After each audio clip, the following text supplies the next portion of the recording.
Baptiste Lepoutre, bonjour. Vous êtes responsable développement franchise et animation du réseau Tao Bento.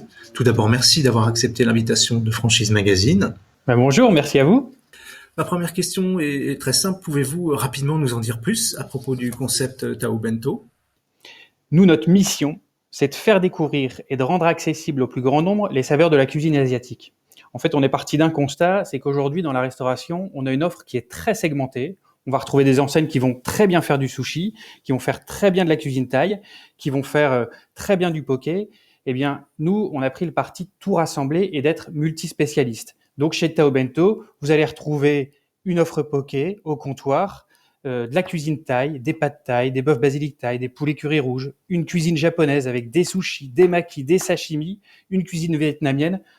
On vous fait voyager chez Tao Bento. Pourquoi avez-vous choisi de développer ce concept en franchise? Alors d'abord parce que ça marche.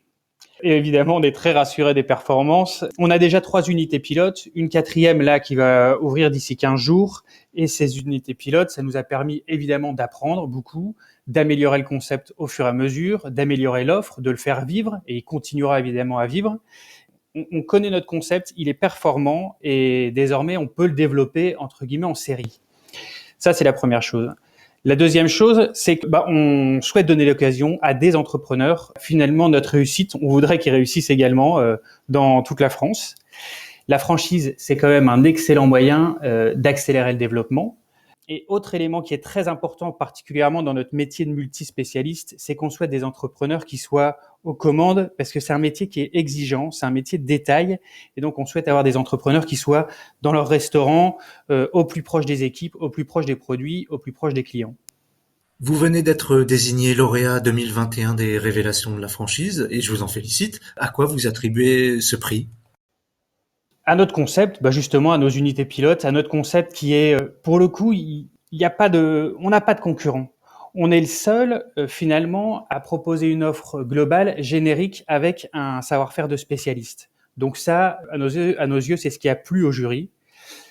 Évidemment, c'est la qualité de l'offre, qualité de réalisation des recettes qui a plu. C'est notre capacité évidemment à nous développer. On a les structures aujourd'hui, on a notre organisation qui nous permet d'accompagner nos franchisés avant leur ouverture, pendant l'ouverture et après sur toute la vie de leur contrat. Donc je pense que c'est ça qui a séduit le jury. Quels sont en cette rentrée 2021 vos projets de développement pour les mois qui viennent? On a pas mal de projets. Déjà, comme je le disais, d'ici 15 jours, on ouvre un 4e point de vente. Donc ça, évidemment, on l'attend avec impatience. Nos clients également. Qui plus est, sur ce concept, on rajoute un drive. Donc ça sera un moyen supplémentaire de retrait. Dès le mois d'octobre ou début novembre, il y a notre premier franchisé qui va ouvrir dans les Hauts-de-France. Et puis sur l'année 2022, on a l'objectif d'ouvrir 8 nouveaux Tao Bento. Quels sont vos objectifs de développement à terme et quelles sont les villes que vous ciblez en particulier pour étendre votre réseau?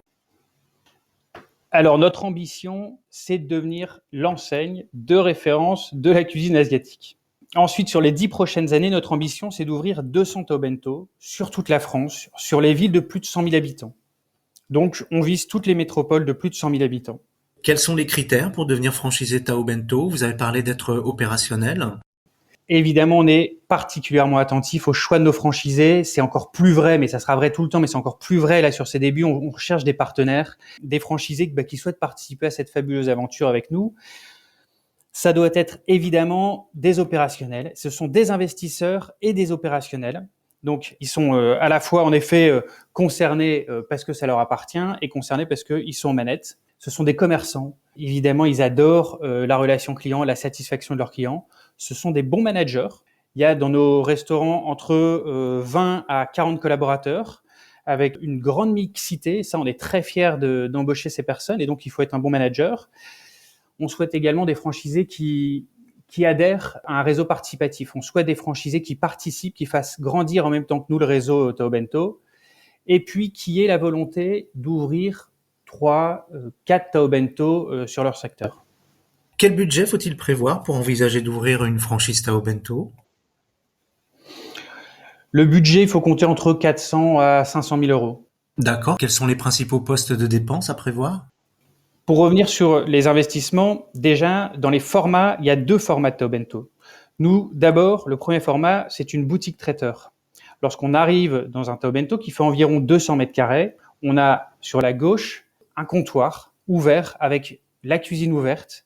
Ça, c'est très important pour nous d'avoir la cuisine ouverte. C'est très rassurant pour le client. Donc évidemment, là, en investissement, il y a tout l'aménagement et le matériel de cuisine. Et dans ce comptoir, les clients arrivent et choisissent une offre qui est complètement personnalisée. Et sur la droite, on a tous les meubles libre-service. Donc là, de nouveau, des investissements sur le mobilier libre-service. Et là, le client choisit des produits qui ont été déjà préparés le jour même par nos équipes. Ça, c'est un premier format, 200 mètres carrés, il faut compter environ 400 000 euros. Ensuite, on peut adosser une salle de 70, 100 mètres carrés supplémentaires.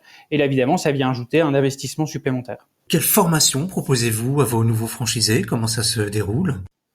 Alors, la formation des franchisés, elle se déroule en plusieurs étapes et pour plusieurs profils également. Le franchisé, il est formé 6 semaines, évidemment, sur nos métiers, les métiers de la cuisine. Il doit connaître les produits, il doit connaître notre savoir-faire et ça, on l'accompagne pendant 6 semaines sur la cuisine, évidemment sur la gestion de son point de vente, évidemment sur l'ensemble de nos normes, de nos process et il récupère évidemment l'intégralité de notre savoir-faire. Ça, c'est 6 semaines.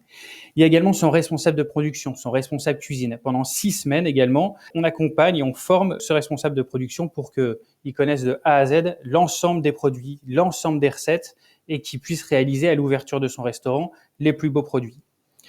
Donc ça, c'est pour le franchisé et le responsable de production. Et ensuite, on va également former les équipes qui vont venir dans nos restaurants. On va former également sur la découpe du poisson, sur le métier de sushiman, sur la préparation du comptoir poké, sur la cuisine thaï. Quelques jours avant l'ouverture et pendant l'ouverture, on va également se déplacer chez le franchisé pour accompagner notre franchisé, s'assurer évidemment que ce qui a été appris dans nos restaurants soit bien réalisé et puis ensuite lancer l'activité avec lui. Par rapport à la crise sanitaire, je sais que le concept Tao Bento, il y a plusieurs formes de vente qui sont combinées. Est-ce que cette mixité vous a permis de faire face finalement à l'impact de la crise Covid? Notre concept il a été non seulement très résilient, mais en plus surperformant. Globalement, on a traversé la crise en voyant notre chiffre progresser, ce qui était déjà le cas avant cette crise. On a continué de progresser pendant la crise et de nouveau, là, avec le déconfinement, on continue d'avoir un chiffre qui progresse. Donc, on est très rassuré par rapport à nos développements. Ce qui se passe finalement, c'est quoi le fruit de ce résultat? C'est que d'abord, nos clients, ils sont très fidèles. On a une clientèle de 7 à 77 ans qui vient régulièrement en famille. C'est ça aussi le fait, c'est qu'en ayant une offre large, bien finalement, on peut avoir une clientèle qui vient régulièrement et puis finalement, monsieur aime le poké, madame les sushis, les enfants les plats thaï. Donc ça a bien fonctionné pendant la crise. Le fait d'avoir également une offre de distribution avec un certain nombre de canaux de distribution, c'est très facilitant. Il y a 30% de notre business qui passe sur le site web. Ensuite, ça passe soit par le click and collect, soit par le drive qu'on va développer, soit par immédiatement se déplacer sur place, ou la livraison qu'on gère en propre ou avec des plateformes, avec des agrégateurs. Baptiste Lepoutre, je vous remercie. Je rappelle que vous êtes responsable développement franchise et animation du réseau Tao Bento, révélation 2021 de la franchise, et que votre actualité est à retrouver notamment sur les sites Franchise Magazine et AC Franchise. Merci beaucoup.